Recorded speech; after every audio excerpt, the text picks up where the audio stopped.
معلوم ہوا کہ یہ واقعہ ہوا ہے تو خواجہ سرا کو بلا کے اس کے بیان پہ مقدمہ درج کر دینا تھا بس. اگر وہ مقدمہ درج کر دیتا تو نہ کوئی ایجیٹیشن ہوتی، نہ روڈ بلاک ہوتی، نہ کچھ اور ہوتا. کیا یہ ظلم ہے کہ اگر کسی ایک خواجہ سرا کے ساتھ کوئی زیادتی کرنے کی کوشش کرے یا زیادتی کرے تو اس کے بعد لوگ آئیں ان کا مقدمہ درج نہ تو وہ ایجیٹیٹ کریں تو آپ ان کو رونے بھی نہیں دیں گے، ان کو چیخنے بھی نہیں دیں گے، ان کو مارنا شروع کر دیں گے، ان پہ تشدد کرنا شروع کر دیں گے. ایسے کہیں گے کہ ہم ایسے کر رہے ہیں. یہ جو کالی وردی ہے نا یہ کچھ ڈیمانڈ نہیں کرتی ہے.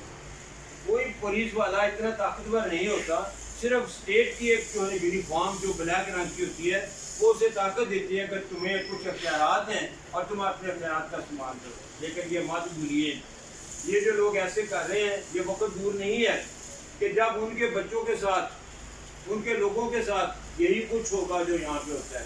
میں آج سے 15-20 سال پہلے دوستوں سے کہا کرتا تھا اور میرے کچھ دوست اس بات کے گواہ ہیں.